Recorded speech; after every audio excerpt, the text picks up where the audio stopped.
নমস্কার বন্ধুরা, সবাই কেমন আছেন? আমি অর্পিতা চলে এসেছি আরও একটি নতুন রেসিপি নিয়ে। আমি আজকে বানাবো একটা সিমের নতুনত্ব রেসিপি।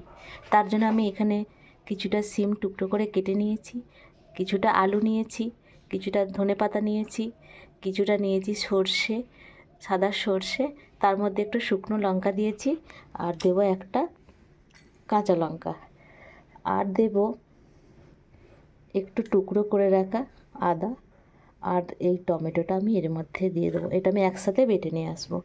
আর এখানে আছে কিছুটা পোস্ত, ওই পোস্তটাও আমি বেটে নেব। নিয়ে আমি শিমগুলো, আলু, শিম, সমস্ত কিছু মশলা একসাথে আমি ম্যারিনেট করে রাখবো। সেটা কিভাবে করব আমি দেখাচ্ছি। তার জন্য আমি এখানে নিয়েছি একটা বাটি। ঠিক আছে, সাথে থাকুন, দেখতে থাকুন, আমি মশলাগুলো বেটে নিয়ে আসি। এই দেখুন বন্ধুরা, আমি এখানে সর্ষে, টমেটো, আদা, কাঁচা লঙ্কা, একটু শুকনো লঙ্কা বেটে নিয়েছি, আর পোস্তটাও এখানে বেটে নিয়েছি। আমি এই আলু আর শিমের মধ্যে এই পুরো মশলাটা দিয়ে দেবো। আচ্ছা, এবারে দেবো নুন আর একটু হলুদ। এই যে নুন আর হলুদ দিয়েছি, আর দেবো দেখুন খুব সামান্য পরিমাণ এই যে এইটুকু আমি একটু চিনি দিলাম। এবারে দেবো কাঁচা সর্ষের তেল।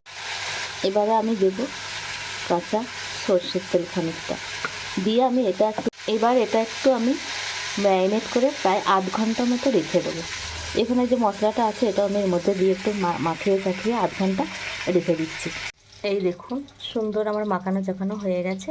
এবারে এটাকে আমি একটা ঢাকা দিয়ে দিচ্ছি। ঢাকা দিয়ে আমি আধ ঘন্টা রেখে দেবো। ফিরে এলাম আধ ঘন্টা পরে। কড়াতে তেল গরম করতে দিয়েছি, আমি এর মধ্যে একটু কালো জিরে দেব। তেলটা আমার হয়ে গেছে, এর মধ্যে আমি বেশ খানিকটা কালো জিরে দিলাম। কালো জিরেটাও হয়ে গেছে। তো এই দেখুন আমি এবার ঢাকনা খুলছি। এই দেখুন এটা আমি ওর মধ্যে দিয়ে দেবো।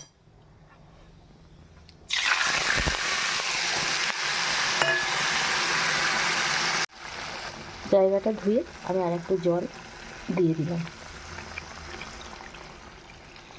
এটা পুরো সিমে হবে। প্রথমে আমি একটু ফুটিয়ে নেব, নিয়ে তারপরে এটা আমি সিমে দিয়ে ঢাকা দিয়ে দেবো।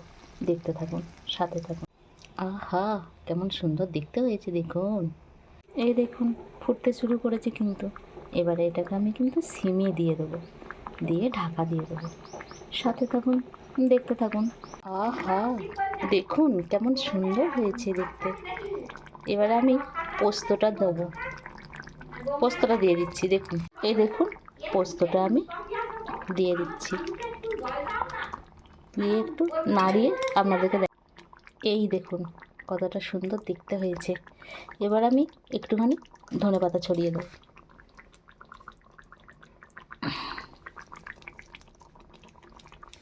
ধনেপাতা ছড়িয়ে দিলাম। এবার আমি পরিবেশন করে দেখাচ্ছি কেমন দেখতে হয়েছে।